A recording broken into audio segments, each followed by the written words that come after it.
নমস্কার, জয়শ্রী গণেশ। আপনাদের প্রত্যেককে জানাই স্বাগতম আজকের বিশেষ পর্বের অনুষ্ঠানে। আলোচনা করব আজকে যে রাশিটিকে নিয়ে, সেটি হলো বৃশ্চিক। যে গ্রহটিকে নিয়ে, সেটি হলো শনি। দেখুন, শনি নিয়ে মনের মধ্যে অনেকেরই ভয় থাকে।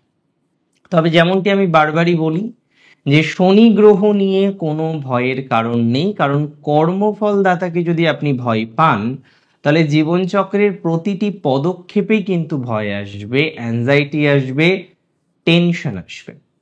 কারণ বাস্তব জগতে একটা কথা মাথায় রাখবেন, শনির প্রভাব কিন্তু অত্যন্ত বেশি।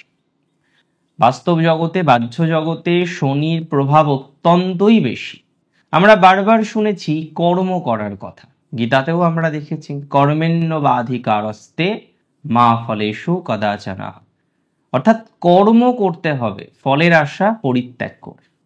আর শনির বক্তব্য অনেকটা তাই, যে তুমি তোমার কাজটা করে যাও, পরিশ্রম করে যাও। যে সমস্ত জাতক জাতিকারা পরিশ্রমী হন, তাদের কিন্তু শনির নেগেটিভ প্রভাব ইউজুয়ালি আসে না। এবার পরিশ্রমী আপনি, কিন্তু আপনি দেখছেন যে যতই পরিশ্রম করেন, যতই গাধার মতো খাটেন না কেন, একটা সার্টেন টাইমের পর আপনি লক্ষ্য করছেন আপনার ডেভেলপমেন্ট হচ্ছে না। তার মানে কি শনি নেগেটিভ? দেখুন, কোনো কোনো জন্মছকে আমরা দেখেছি যে শনি এক্সাল্টেড থাকে, কোনো কোনো হরোস্কোপে শনি ডেবিলেটেড থাকে, কোনো কোনো ক্ষেত্রে শনি শুভ ফল দেন, কোনো কোনো ক্ষেত্রে শুভ ফল কম দেন। তো depending on the horoscope it depends. তবে এতটুকু তো বলতে পারি, যারা পরিশ্রম করেন, যারা খাটেন, তাদের কিন্তু খুব খারাপ কিছু হয় না। যদিও বিগত 2.5 বছরে শনি আপনাদের অনেক কিছুই চিনিয়েছে। তার আগে সাড়ে সাতি ছিল, সেই সময়ও অনেক জাতক জাতিকারা নানা নতুন নতুন বিষয় শিখতে পেরেছে।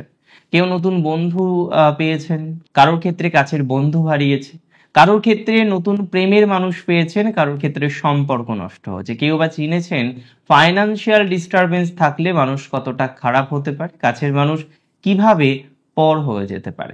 এই সমস্ত বিষয়ে আপনি অলরেডি অনুধাবন করে ফেলেছেন। I am not very wrong, I believe.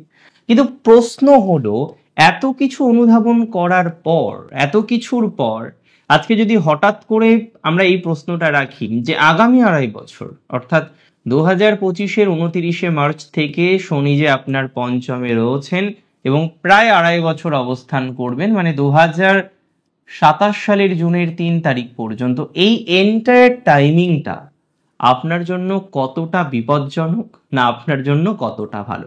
প্রথমেই বলি, কোনোভাবেই বিপজ্জনক নয়। প্রথমেই বলি, অতিরিক্ত স্ট্রেস নেওয়ার কোনো রকম প্রয়োজনীয়তাই নেই। আমি মনে করি শনির প্রভাব অন্তত ঢায়া থেকে আপনি বেরিয়ে এসছেন, এবং এটির প্রভাবে বিভিন্ন রকম বিষয়ে আপনি ধীরে ধীরে ধীরে ধীরে ডেভেলপমেন্টই লক্ষ্য করতে পারবেন। বহু জাতক জাতিকারা রয়েছেন যাদের রাশি হচ্ছে বৃশ্চিক, তারা ব্যথাশূল এবং হেলথের প্রবলেমে তাদের লাইফটা জর্জরিত ছিল। এত রকম ভাবে হেলথের প্রবলেম, আজকে একটা, কালকে একটা, পরশু আর একটা, তরশু আর একটা, এইভাবে কনস্ট্যান্টলি কিন্তু আপনার প্রবলেমগুলো চলছিল।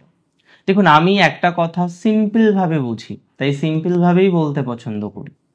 শনির পঞ্চমে অবস্থান অন্ততপক্ষে আপনার স্ট্রেস থেকে আপনাকে বের করে নিয়ে আসবে। যে ট্রিমিন্ডাস মেন্টাল স্ট্রেসের মধ্যে আপনি আছেন, যত রকম ভাবে স্ট্রেস আপনার কন্টিনিউ হচ্ছে, সেই অতিরিক্ত স্ট্রেস থেকে, অতিরিক্ত স্ট্রেসফুল সিচুয়েশন থেকে আপনি দেখবেন অনেকটাই বেরিয়ে আসতে পারছেন, বা অনেকটাই বেরিয়ে আসার মতো সংযোগ বা সম্ভাবনা আপনার তৈরি হচ্ছে। তাহলে প্রথমত আপনাকে বলে দিলাম, স্ট্রেস থেকে আপনি বেরিয়ে আসছেন।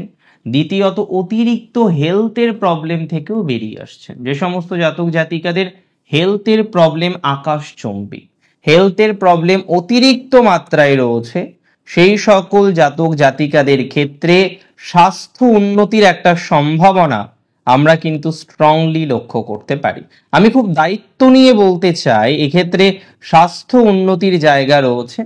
আমি খুবই দায়িত্ব নিয়ে বলতে চাই, যারা স্বাস্থ্য রিলেটেড সমস্যায় আছেন, স্বাস্থ্য রিলেটেড জটিলতায় আছেন, তাদের ক্ষেত্রে কিন্তু পজিটিভিটির মাত্রাটা অনেকটাই পাওয়া যাবে, অনেকটাই ডেভেলপমেন্ট হওয়ার একটা সম্ভাবনা আমরা কিন্তু দেখতে পারবো। এবং মনের মধ্যে যে সংকীর্ণতা আপনার জীবনচক্রে ছিল, যে কি করব, কিভাবে চলবো, কোন পদ্ধতি অনুসরণ করলে আরেকটু ভালো থাকা যাবে, এরকম নানাবিধ প্রশ্নবাণে আপনি বারবার জর্জরিত হচ্ছিলেন। দেখুন, আমি সিম্পল কথা সিম্পল ভাবে বুঝতে ভালোবাসি, বলতে ভালোবাসি।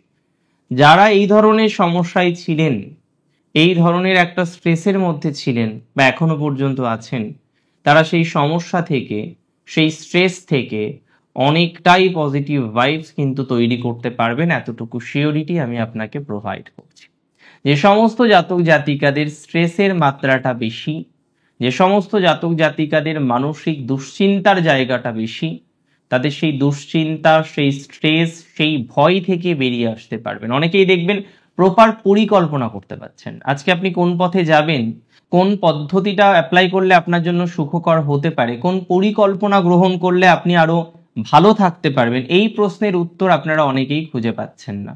দেখুন, আমি দায়িত্ব নিয়ে বলছি, যে সমস্ত জাতক জাতিকাদের এরকম একটা প্রবলেম, এরকম একটা অসুবিধার জায়গা আছে, তারা সেই নেগেটিভ ভাইবস থেকে, সেই নেগেটিভ যন্ত্রণা থেকে অনেকটাই বেরিয়ে আসতে পারবেন, এতটুকু শিওরিটি বা এতটুকু অ্যাসিওরিটি আমি আপনাকে প্রোভাইড করছি।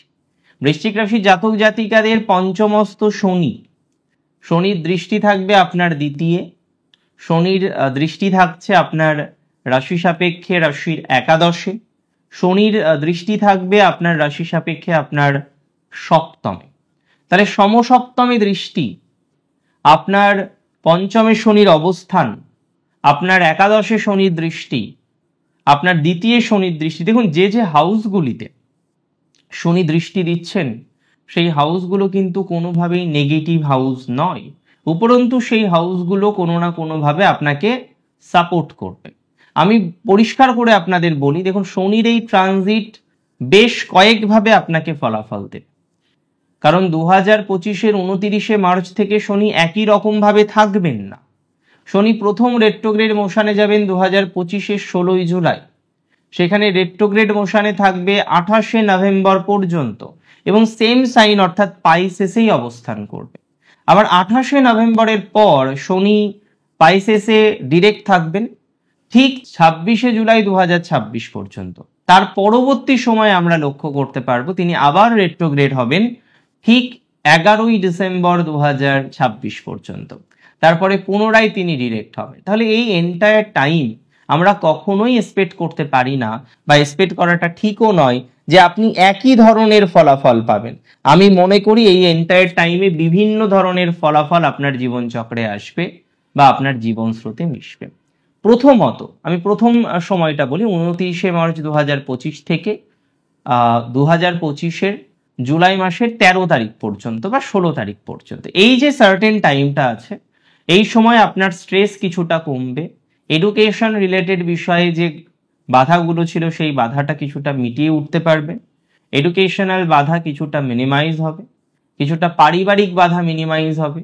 মায়ের সাথে সম্পর্কের ক্ষেত্রে কিছুটা ইমপ্রুভমেন্টের জায়গা দেখবেন। অনেকেরই আছেন যাদের মায়ের সাথে সম্পর্ক ভালো নয়, মায়ের সাথে বন্ডিং খারাপ হয়ে যাচ্ছিল, অনেকের মায়ের হেলথ নিয়ে নানাবিধ সমস্যার মধ্যে পড়ছিলেন। তো এই ধরনের সমস্যাগুলো যাদের আছে, এই ধরনের জটিলতাগুলো আছে, তাদের ক্ষেত্রে কিন্তু একটা এনহান্সমেন্ট বা একটা পজিটিভিটি আমরা এক্সপেক্ট করতে পারবো। তবে মাথায় রাখতে হবে আরো কয়েকটি বিষয়। কি বিষয়? দেখুন, প্রচুর স্ট্রেস নেওয়ার ফলে আপনাদের লাইন বা আপনার পরিকল্পনাগুলো ব্যাহত হচ্ছিল। তাহলে যাদের পরিকল্পনাগুলো ব্যাহত হচ্ছিল, যারা সঠিকভাবে পরিকল্পনা করতে পারছিলেন না, তাদের ক্ষেত্রে পরিকল্পনাগুলোর একটা এনহান্সমেন্টের জায়গা আমরা কিন্তু এক্সপেক্ট করতে পারছি। এক্ষেত্রে এটুকু বলতে পারি, সঠিক পরিকল্পনা নেওয়ার সময় আসছে, সঠিক আন্ডারস্ট্যান্ডিং এর সময়টা আসছে। ভালোভাবেই আন্ডারস্ট্যান্ডিং করতে পারবেন, সঠিক পরিকল্পনা করতে পারবেন, সেই মানসিকতাটাও কিন্তু তৈরি করতে পারবেন, এতটা তথ্য আপনাদেরকে দিতে পারে। রাশি যদি আপনার হয়ে থাকে বৃশ্চিক, ঠিক 13ই জুলাই থেকে 28শে নভেম্বর 2025 এই এন্টায়ার টাইমই আপনার জন্য মধ্যম। আমি বলবো না এই সময়টাও খুব ভালো, তবে কিছু পেন্ডিং কাজ, পেন্ডিং এডুকেশন, পেন্ডিং ধারণা, পেন্ডিং যে কোনো ধরনের বিষয়ের অ্যাটাচমেন্ট আপনার এই সময় সাকসেসফুল হতে পারে। দেখা যাচ্ছে অনেক ক্ষেত্রেই নতুন কিছুতে যুক্ত হলেন, অনেক কাজ বা পরিকল্পনা ভেবেছিলেন করবেন, তারপরে করেননি, সেই কাজগুলো আবার নতুন করে শুরু করার একটা অবকাশ রয়েছে। ফাইনালি আমরা দেখতে পারবো এই সময় নতুন কিছু শুরু, নতুন বিষয় নিয়ে অগ্রগতি করার চেষ্টা, নতুন বিষয় নিয়ে এগিয়ে যাওয়ার চেষ্টা বা প্রচেষ্টা, সেটা কিন্তু লক্ষ্য করা যাবে এবং ম্যাক্সিমাম প্রবাবিলিটি রয়েছে নতুন কিছু নিয়ে, নতুন কোনো বিষয় নিয়ে, নতুন একটা ম্যাটার নিয়ে কন্টিনিউ করা, তার একটা হাই সম্ভাবনা রয়েছে বৃশ্চিক রাশির জাতক জাতিকাদের। অনেকেই ল লিটিগেশনে পড়েছেন, অনেকেই কিছু ঝামেলার মধ্যে পড়েছেন, সেই ঝামেলা বা অশান্তি থেকে আপনারা কোনোভাবেই বেরোতে পারছেন না। আমি মনে করি যে সমস্ত জাতক জাতিকারা এই ধরনের ঝামেলায় পড়েছেন, এই ধরনের অশান্তির মধ্যে পড়েছেন, তাদের ক্ষেত্রে কিন্তু পজিটিভিটির মাত্রাটা অনেকাংশেই বৃদ্ধিপ্রাপ্ত হবে বা একটা সম্ভাবনা রয়েছে। রাশি যদি বৃশ্চিক হয়ে থাকে, বৃশ্চিক রাশির জাতক জাতিকাদের পিতামাতা কেন্দ্রিক সমস্যা মিটবে এবং এই টাইমের মধ্যে আমরা দেখতে পারবো এডুকেশন রিলেটেড কিছুটা ট্রান্সফরমেশন হতে পারে।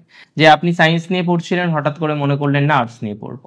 আপনি কোনো একটা সাবজেক্ট নিয়ে পড়ছিলেন, আপনি মনে করলেন না সাবজেক্টটাকে চেঞ্জ করব। তার মানে একটা ট্রান্সফরমেশন, একটা চেঞ্জ, সেটা কিন্তু এই সময়ে আপনার লাইফে তৈরি হওয়ার প্রবাবিলিটি রয়েছে বা একটা হাই প্রবাবিলিটি আমরা কিন্তু লক্ষ্য করতে পাচ্ছি। এটি নিয়ে কিন্তু কোনো রকম ডাউট নেই, কোনো রকম সন্দেহ প্রকাশ করছি না। এবং ঠিক যখন 28শে নভেম্বর থেকে সময়টা চলবে 2025-এর 2026-এর 26শে জুলাই পর্যন্ত, এই টাইমটা আবার ভালো। স্ট্রেস কমবে, যোগাযোগ বাড়বে, দাম্পত্য পজিটিভিটি থাকবে, রিলেশনশিপের ক্ষেত্রে পজিটিভিটি থাকবে, যোগাযোগগুলো বাড়বে, বিভিন্ন যোগাযোগ, কর্মের যোগাযোগ, সম্পর্কের যোগাযোগ, বন্ধুত্বের যোগাযোগ, আলটিমেটলি যোগাযোগ বৃদ্ধির একটা স্ট্রং পজিটিভিটি, স্ট্রং কম্বিনেশন আমরা কিন্তু এক্সপেক্ট করতে পারছি। মানে এই জায়গা থেকে কোনো রকম সন্দেহ প্রকাশ করছি না, কোনো রকম সন্দেহ কিন্তু আমার অন্তত এই বিষয়ে নেই। দেখুন, মাথায় রাখতে হবে, রাশি যদি আপনার হয়ে থাকে নিশ্চিতভাবেই বৃশ্চিক রাশি, আপনি মাথায় রাখুন 26শে জুলাই পর্যন্ত 2026-এ যে টাইমটা, আপনার অনেক জটিলতা থেকে বেরোতে পারবেন, অনেক এক্সট্রা রিলেশনশিপ থেকে বেরোতে পারবেন, রিলেশনশিপের ঝামেলা থেকে বেরোতে পারবেন, অনেকেই এক্সট্রা ম্যারিটাল রিলেশনশিপে ইভেন জড়িয়ে গিয়েছিলেন, সেই জায়গা থেকে কিছুটা রিল্যাক্সেশন আসবে, সম্পর্কটা ভালো হবে, প্রেমজ সম্পর্ক থেকে শুরু করে বিভিন্ন রকম সম্পর্কের ক্ষেত্রে একটা ভালো গতি প্রকৃতি আমরা কিন্তু এক্সপেক্ট করতে পারছি। সেটি নিয়ে কোনো ডাউট নেই, কোনো রকম সন্দেহ প্রকাশ করছি না। রাশি যদি বৃশ্চিক হয়ে থাকে, বৃশ্চিকের 26শে জুলাই থেকে 11ই ডিসেম্বর পর্যন্ত টাইমটা মধ্যম প্রকৃতির। এই সময় আমরা কিছুটা মেন্টাল প্রেশার দেখতে পারবো, অ্যান্ড স্পেশালি এই সময় প্রেশার আসতে পারে তিনটে বিষয়, একটা ফাইন্যান্স, একটা কিছু রিলেটিভসদের সাথে বন্ডিং বা সম্পর্ক, এবং আরেকটি সমস্যা আসার সম্ভাবনা রয়েছে কোনো না কোনোভাবে কিছু ফলস যোগাযোগ থেকে। এই ধরনের বিষয়ে প্রচুর প্রচুর প্রচুর গ্রোথের জায়গা পাওয়া যাবে, প্রচুর ডেভেলপমেন্টের জায়গা পাওয়া যাবে, এতটা সিওরিটি আমি আপনাকে প্রোভাইড করছি। এবং ফাইনালি আরো একটা কথা আপনাদের জানাতে চাই, সেটি হলো 11ই ডিসেম্বর 2026 থেকে 3রা জুন 2027, এই টাইমটাও আপনাদের জন্য ভালো। এই সময়ে আপনারা দেখতে পারবেন বেশ কিছু বিষয়ে আরো বেশি অ্যাক্টিভ হতে পারছেন। এই সময় আপনার কর্মজীবনটা ভালো হচ্ছে, এডুকেশনাল লাইফটা একটু ভালো হচ্ছে, মানসিক প্রেশার বিভিন্ন রকম ভাবে আপনার মিনিমাইজ হচ্ছে, তার একটা হাই সম্ভাবনা রয়েছে বা স্ট্রং পসিবিলিটিস আমরা কিন্তু লক্ষ্য করতে পারছি, এটি নিয়ে কোনো ডাউট নেই। তবে এই সময়ে মাথায় রাখতে হবে, যে কোনো ধরনের ফ্রেন্ডশিপ থেকে, যে কোনো ধরনের ফলস ফ্রেন্ডশিপ থেকে দূরে থাকতে হবে, যে কোনো ধরনের প্রলোভনে এই সময়ে পা দেওয়া যাবে না, তাতে কিন্তু প্রবলেম হতে পারে। যে কোনো প্রলোভনে পা দিয়ে কিছুটা ডিস্টারবেন্স আসা, কিছুটা সমস্যায় আসার সম্ভাবনা কিন্তু এই সময় লক্ষ্য করা যাচ্ছে। তাই যে কোনো ধরনের প্রলোভন থেকে নিজেকে বাঁচিয়ে চলুন, দূরে থাকার চেষ্টা করুন। আজকের অনুষ্ঠান সম্পর্কে আপনার মতামত আমার কাছে অনেক বেশি জরুরি। আপনার মতামত আমাকে জানান কমেন্টের মাধ্যমে। অনেক ভালো থাকুন আপনারা প্রত্যেকে, সুস্থ থাকুন, স্বাভাবিক থাকুন। জয় শ্রী গণেশ।